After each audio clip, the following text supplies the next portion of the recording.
첫 번째 종목부터 보도록 할게요. 대우건설이 들어와 있습니다. 매수가는 7,400원이고요. 보유 비중은 10% 갖고 계시네요. 자, 매수가가 7,400원입니다. 우리 시청자님 언제 매수를 하셨던 걸까요? 이 수익을 보시고 매도를 할 수 있는 시점을 좀 놓치신 건지 최근에 매수를 하신 건지 잘 모르겠지만 대표님 이 종목 어떻게 좀 도와드려야 될까요? 네, 결론부터 말씀드린다면은 지금 약간 밀려 있는 상태고 손실을 입으신 상태이긴 하지만 좀 탈출을 한번 했다가 재매수를 하는 게 어떨까 그렇게 좀 생각됩니다. 결론부터 말씀드리면 매도 전략이에요. 왜 그런지 한번 잠깐 결정적인 이유를 살펴보도록 하겠습니다. 대우건설의 최대 주주는 여러분들도 아시다시피 KD 인베스트먼트 제1유라고 해갖고 KDB 인베스트먼트가 산업은행이죠.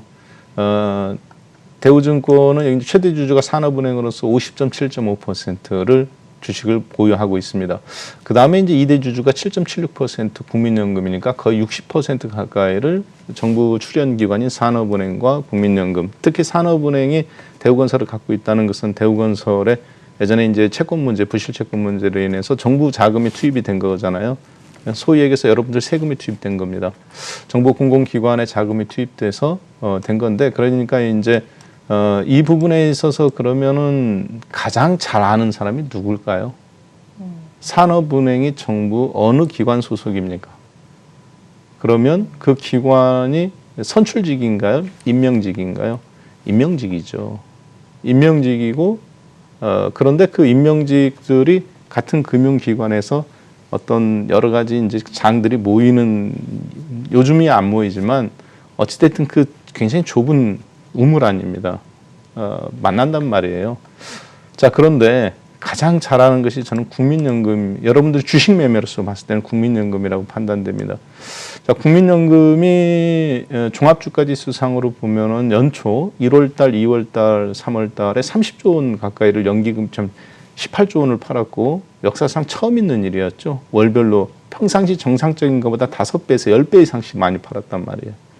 자, 그런데 이게 대우건설의 연초의 흐름입니다. 국민연금이 거꾸로 대우건설 같은 경우는 주식을 좀 샀죠, 연초에. 그렇죠. 금액상으로 본다면은, 그러니까 이제 삼성전자나 대한민국 주식은 역사상 그렇게 전례 없이 많이 팔았어 가면서 거꾸로 4,500원대에서부터 대우건설은 샀어요. 그리고 나서 다시 또 여기서 대량 매집을 했죠.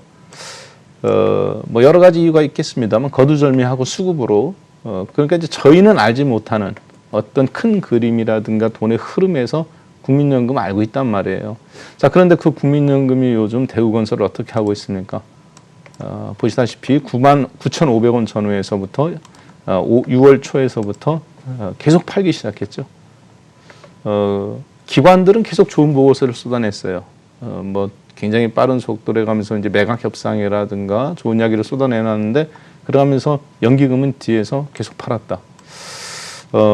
약간 좀 이게 모순된 표현이긴 합니다만, 사실은 국민연금이 옛날부터 그런 얘기도 있죠. 말은 태어나면 제주도로 보내고 사람은 서울로 보내라.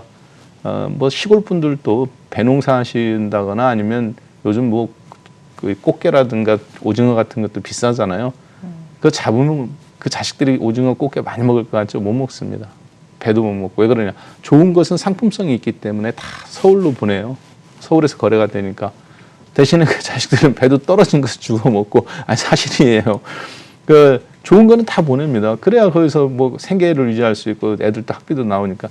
주식도 비슷해요. 주식도 증권사나 기관이나 펀드 매니저들이 법인영업부에서 최고 좋은 거는 다 국민연금에다 갖다 바칩니다. 왜 그럽니까? 대한민국에서 단일 자금으로 국민연금보다 큰 자금을 굴리는 데가 있나요? 한 번 주문 들으면 뭐 수수료가 뭐 1억, 2억씩 이렇게 떨어지는데, 성과보수만 내 손에 그러면 영업부 그 팀에 2천만 원, 3천만 원씩 떨어진단 말이에요. 그렇기 때문에 가장 좋은 종목, 가장 자기들이 봤을 때 괜찮은 거는 먼저 국민연금한테 브리핑을 해요. 자, 그런데 대우건설을 지금 보시다시피 국민연금이 때려가면서 정확하게 그 궤적이 매수 타임 상승과 하락이 정확하게 그 궤적이 일치하는 걸 보시게 될 겁니다. 심지어 연초에 2021년 연초에 국민연금은 우리나라 종합주가지수상으로 본다면 이게 종합주가지수거든요. 국민연금 보세요. 하루에 8조 원씩 때리는 날도 있었어요. 이렇게 주식을 3,200포인트에서부터 전례 없이 때려가면서도 대우건설, 근데 요즘은 국민연금 별로 안 때리죠. 반대로 지금 대우건설은 어떻습니까? 시장 전체 하는 모습하고 이 똑같은 국민연금 수급이거든요. 사고 파는 걸 그래프로 그린 건데 연초에 거꾸로 사고 지금은 거꾸로 국민연금 주식 안 때리는데 대우건설은 때리죠. 수급의 영향을 절대적으로 받는 겁니다. 이게 대우건설뿐일까요?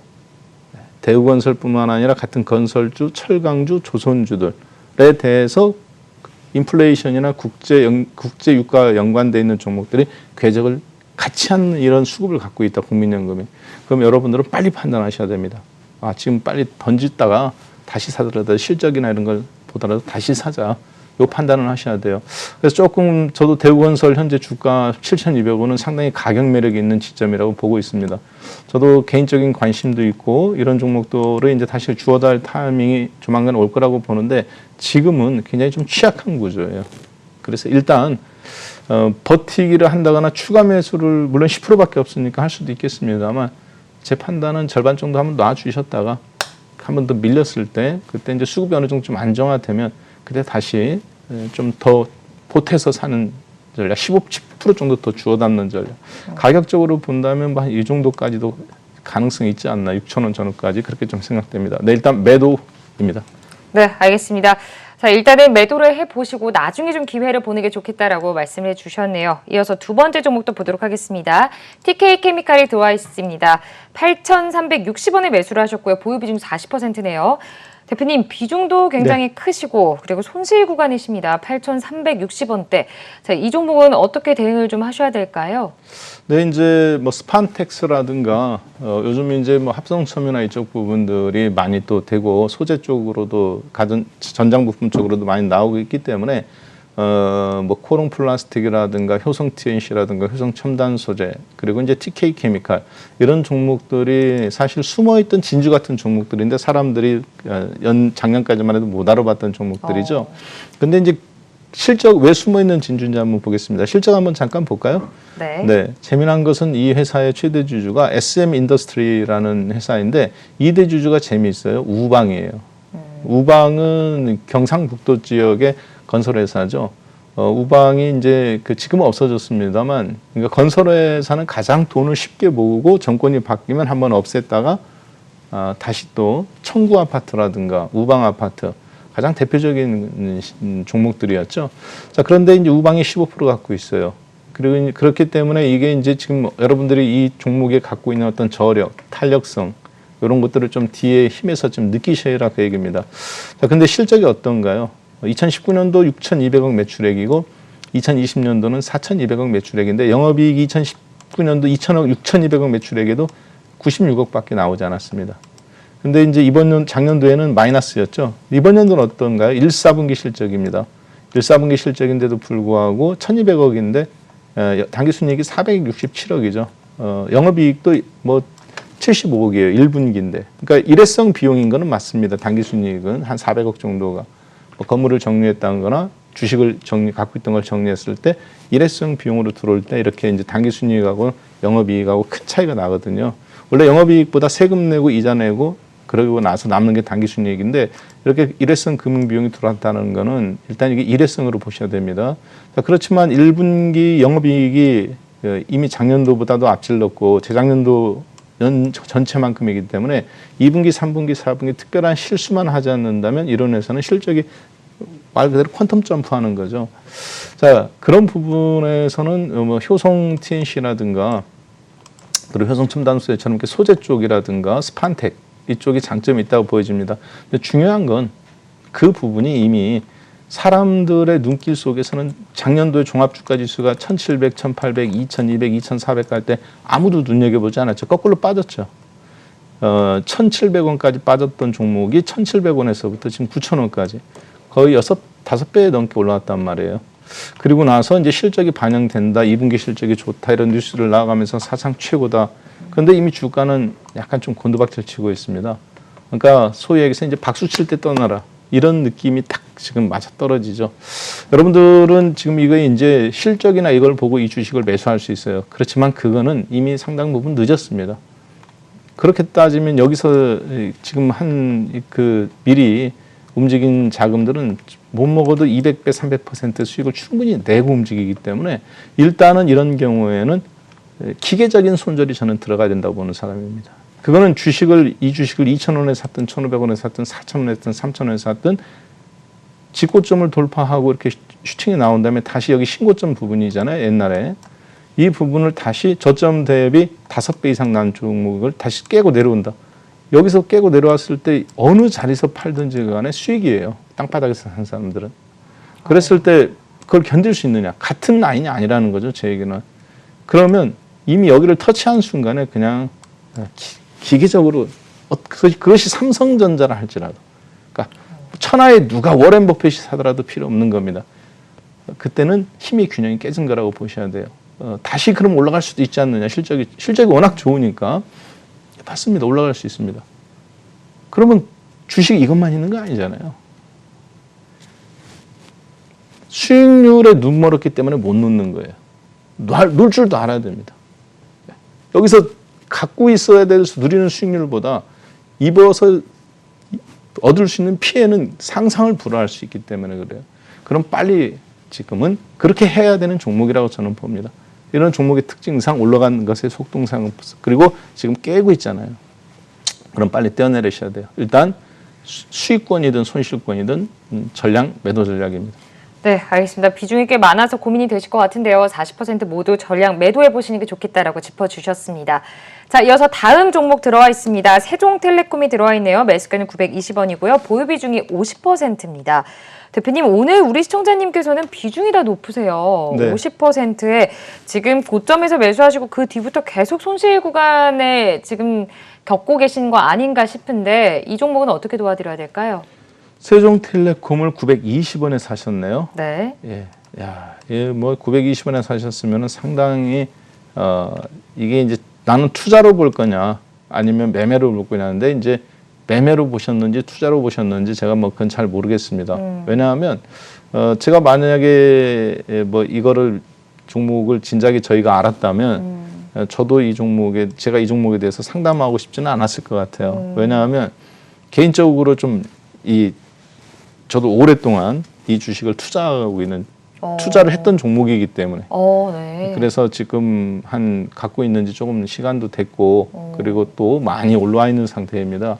문제는 뭐냐면 이 회사는 이제 대한민국에 남아 있는 마지막 통신 중소기업이에요. 통신 사업권을 갖고 있는 CJ 헬로비전이 이제 팔렸죠. LG한테 팔리고 그래서 LG, KT, SK를 제외하고 통신 사업을 하고 있는 회사로 본다면은 이제 유일한 회사입니다. 그럼 문제는 이제 앞으로 다 5G인데 제4 이동통신이라든가 5G를 통해서 뭔가를 망 중립성이라든가 그러니까 이제 유튜브라든가 카카오 같이 이렇게 동영상 요즘 카카오도 동영상 TV 같은 게 되잖아요. 네, 카카오 TV가 있죠. 그러니까 여러분들은 만약에 옆집은 목욕탕을 하고 있는데 우리 집은 나는 일주일에 한 번씩 가끔 주말 부부다. 비어 있는 곳인데 일주일에 한 번 가서 하고 있다. 그 생활한다. 근데 수도 요금이 똑같이 월 5만 원이다. 그럼 기분이 좋겠어요? 나쁘죠.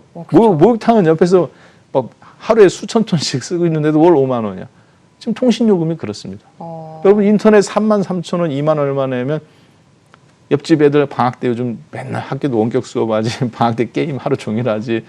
그런데 어르신들은 인터넷으로 주문도 할지 몰라요. 가끔 주식이나 핸드폰으로 할까. 그쵸. 보실 일이 없단 말이에요. 그래도 똑같이 통신요금은 똑같아요.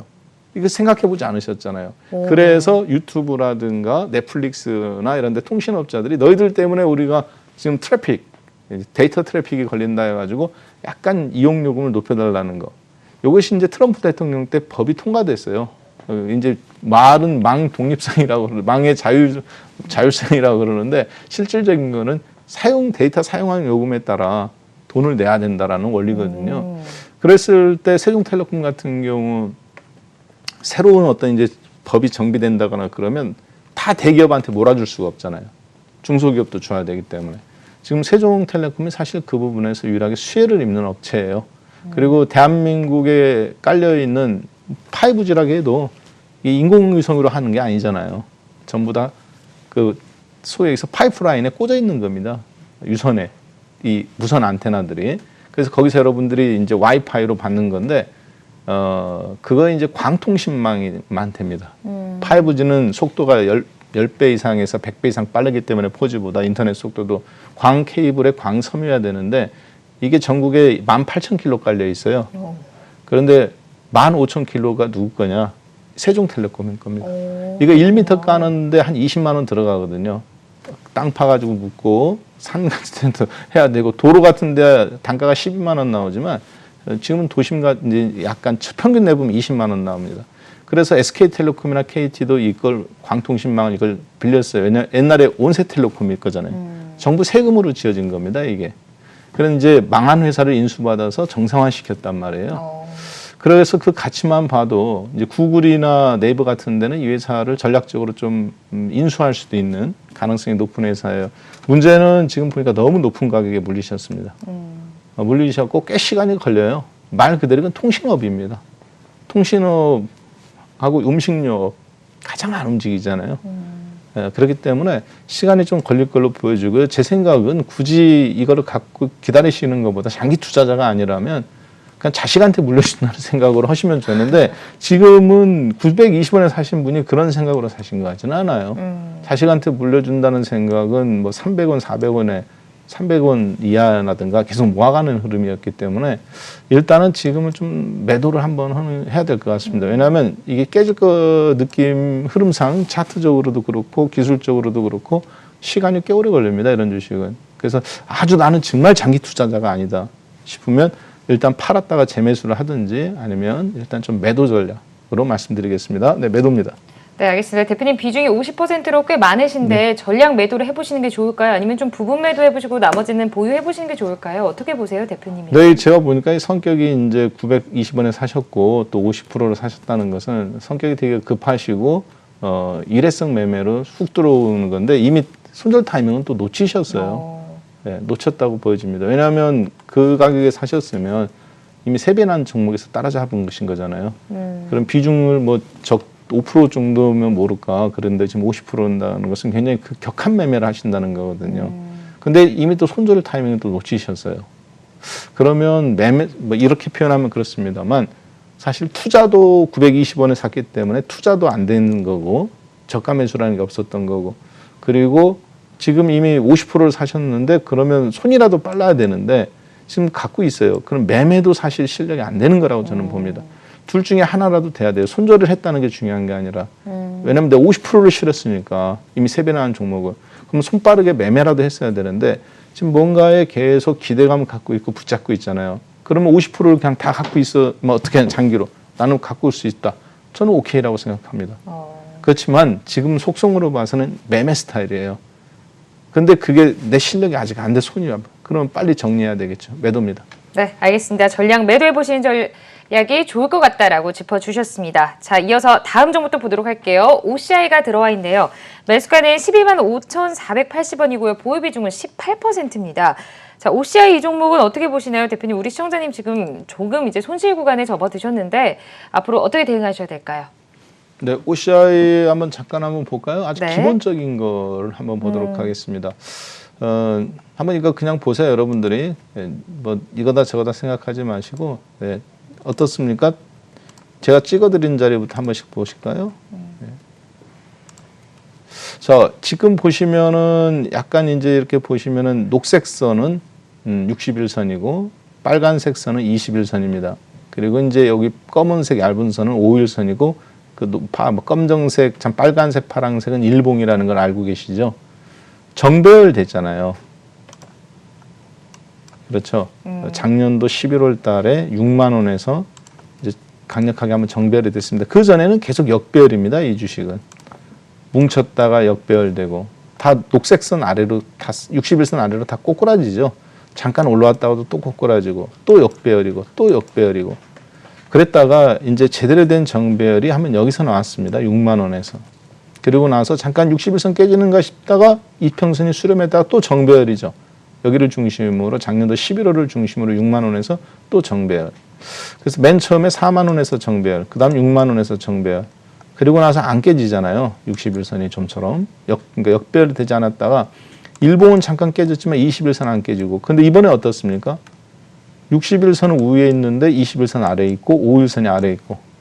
그렇죠? 숫자가 짧을수록 일봉이 더 아래에 있고 역배열로 지나왔죠.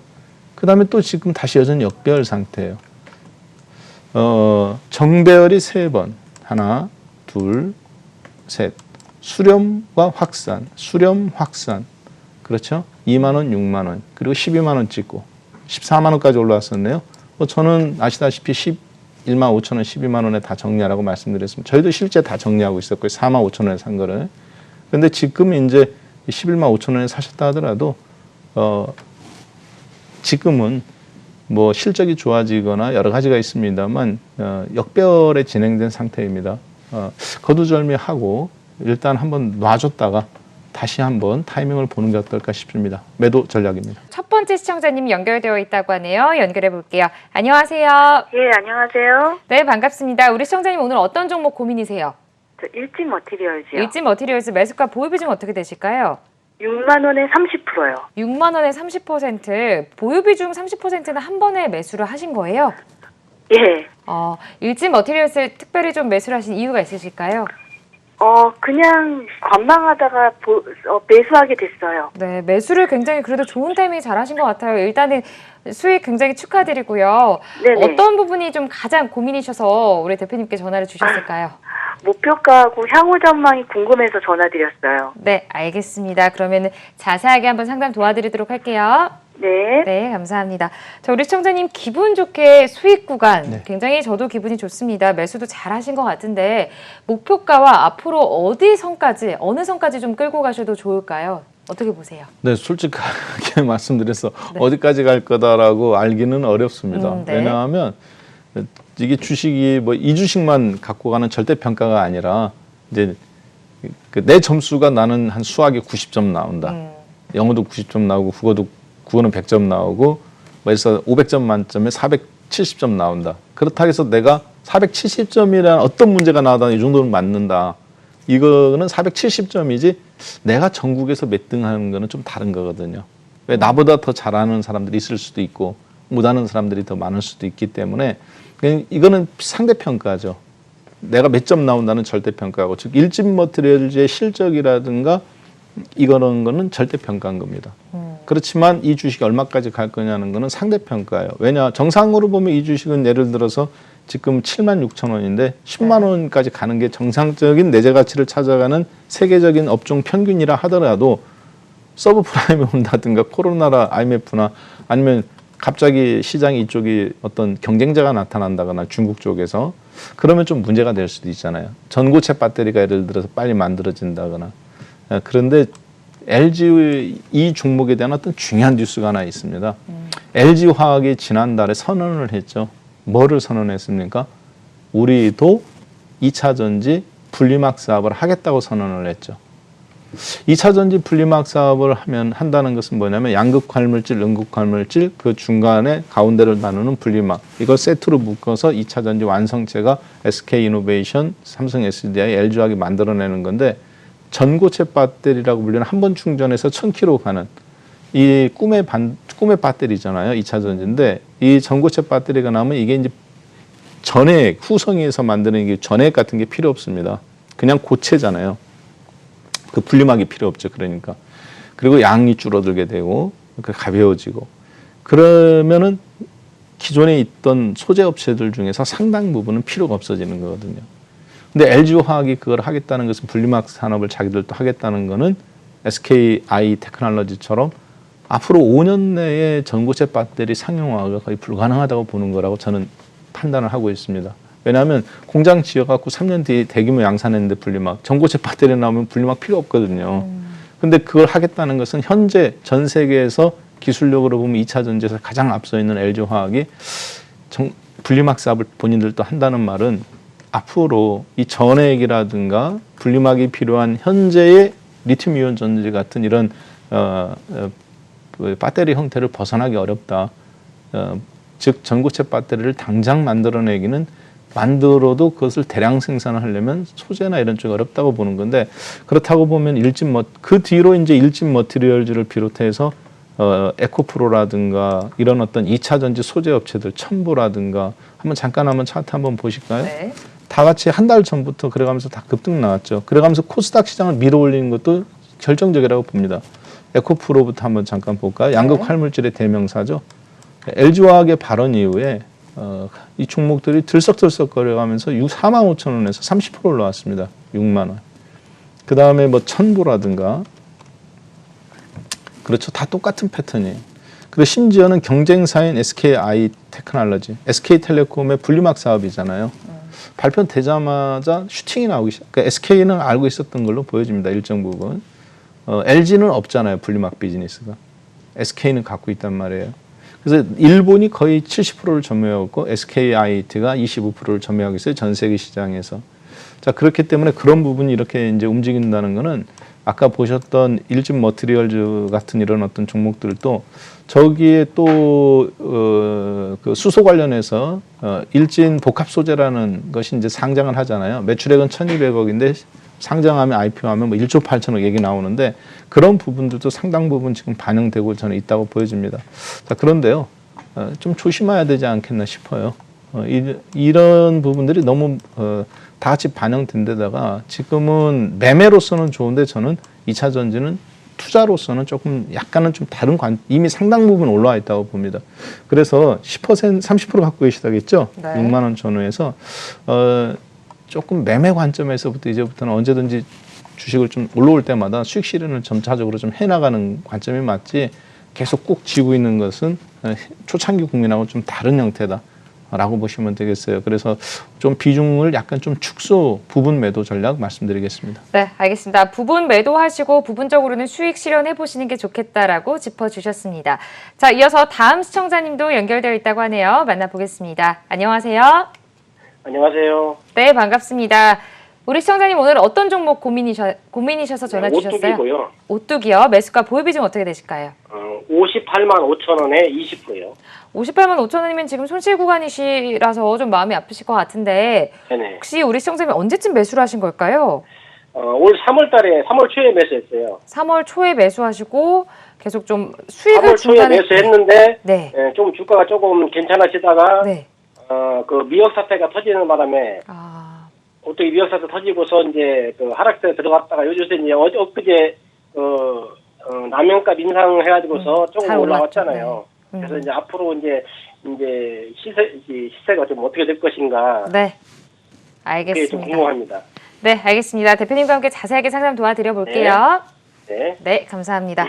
자, 우리 시청자님 오뚜기를 매수를 하셨는데 지금 손실 구간이시긴 합니다만 오뚜기가 지금 다음 달부터 라면 가격 올리기로 결정을 했습니다. 네. 13년 만에 처음이라고 해요. 2008년 이후에 처음 인상이라고 하는데 그 덕에 또 라면 기업들의 주가가 급등하는 모습을 잠시 보여줬는데요. 대표님 오뚜기 계속 갖고 가셔도 될까요?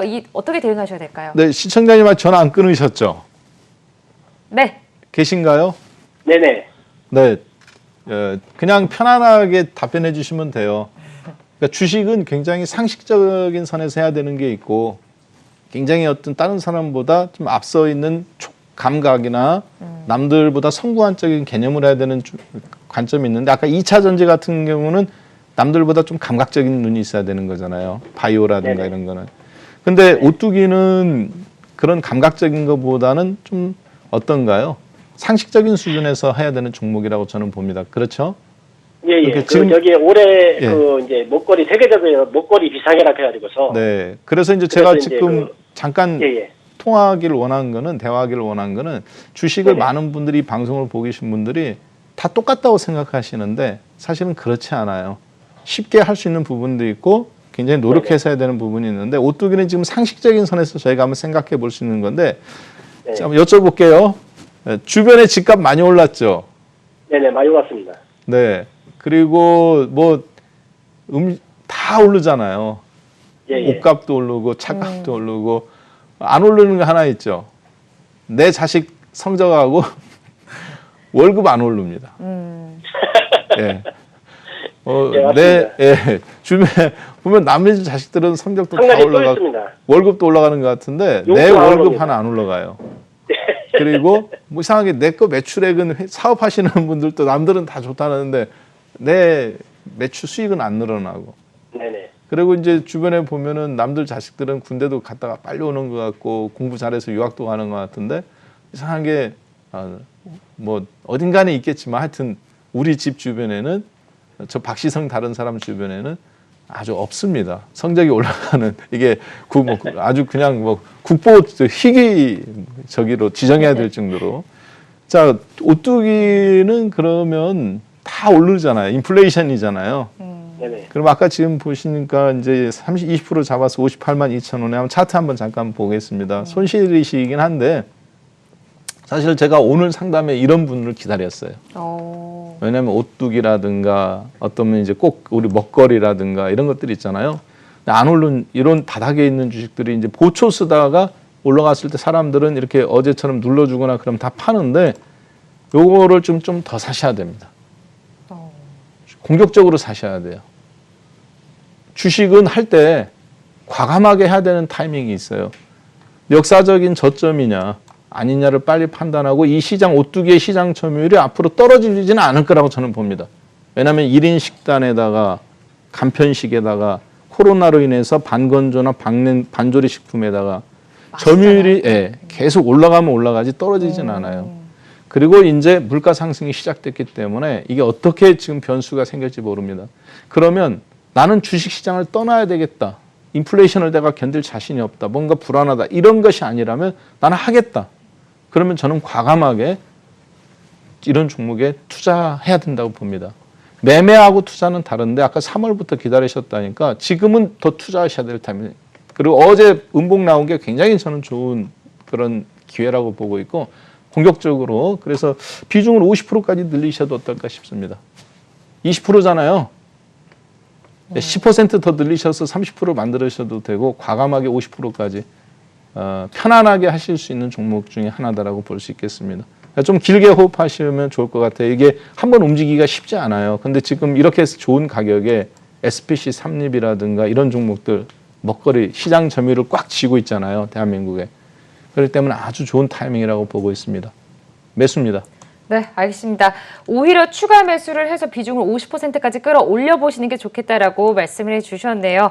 자, 다음 시청자님도 만나보도록 하겠습니다. 안녕하세요. 안녕하세요. 반갑습니다. 네, 반갑습니다. 네.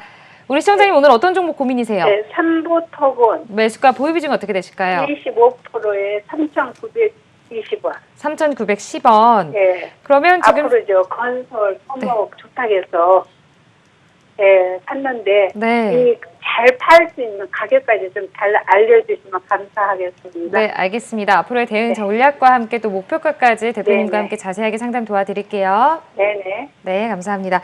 자, 삼부토건 3,910원에 25%니까 손실 구간이시고요. 앞으로의 또 건설주 전망과 함께 대표님 대응 전략까지 짚어주시죠.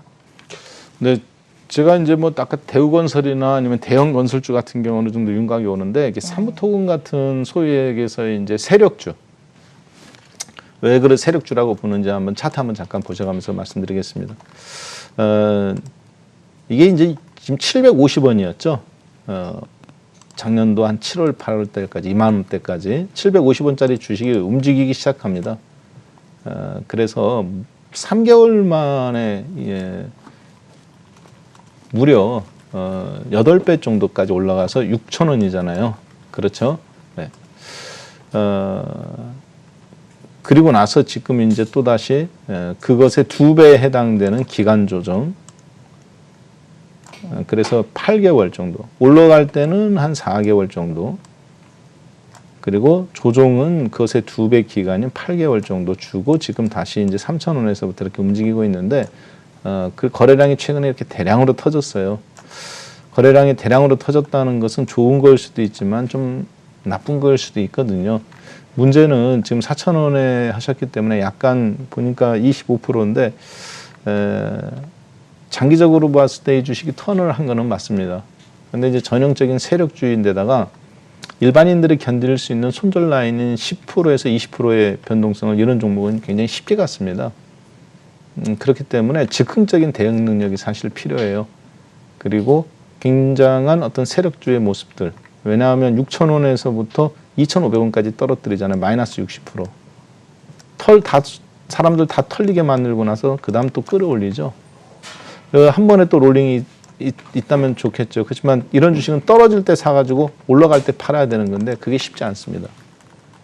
떨어질 때 살 수 있는 용기라든가 그런 게 필요하고 또 올라갈 수 있을 때 팔아야 된다는 것은 분명한 자기만의 투자에 대한 원칙이 있고 이런 종목을 한두 번 이 한마디로 길들여 300% 400% 먹어본 사람들만 할 수 있는 주식이라고 저는 봐요. 그런 면에서 이거를 실시간으로 하지 않고 이렇게 한다는 게 좀 솔직히 어려운 부분이 하나 있고요. 전형적인 세력주의의 모습입니다. 왜 세력주의인지는 여러분들이 아실 거예요. 지금 정치 테마주로 엮여 있잖아요. 건설주의의 모습보다는 정치 테마주 모습이 좀 더 강해요.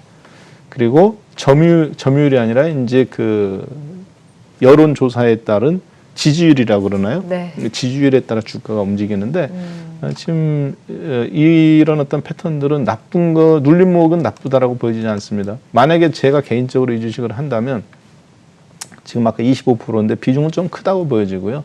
10% 정도가 적당하고 5% 정도씩 떨어지면 사고 올라오면 정도 팔고 이렇게 해가면서 좀 10% 정도를 기본으로 갖고 가는 그런 매매 전략만 할 수 있지 않나. 그리고 이거는 목표 주가나 이런 걸 사실 산정하는 거는 별 의미가 없습니다. 왜냐? 영업이익이 마이너스 78억. 이번 연도도 역시 마이너스. 처음으로 1, 4분기에 당기순이익이 1억으로 흑자가 돌았었지만 흑자로 돌았었다고 해서 주가가 이렇게까지 그 전에 움직인다. 선행 움직인 것도 그렇고 6배까지 움직일 정도의 그건 비정상이거든요. 전형적인 세력주의 모습이에요. 그리고 다행히 지금은 이제 일단 약간 올랐다 멈추고 있는데 한번 순간 급락이 나왔을 때 나온다면 저는 그때 한번 추가하는 것이 좋지 않겠나. 지금 갖고 있는 것은 25%는 좀 대신 많습니다. 약간 비중 축소해놓고 10% 정도에서 10% 축소해놓고 그럼 15% 남겠죠. 내려왔을 때 다시 5% 더 더해서 갖고 있는 거에 절반 정도로 더 사는 약간 대응 능력이 좀 필요한 종목이다. 지금은 일단 힘은 붙었어요. 그리고 좀 그렇게 매매를 그렇게 좀 해가면서 떨어질 때 사고 올라가면서 좀 파는 그런 매매 전략, 스위칭 매매라고 그러죠. 수익 매매, 추격 매수하는 것이 아니라 그렇게 좀 판단하셨으면 좋겠습니다.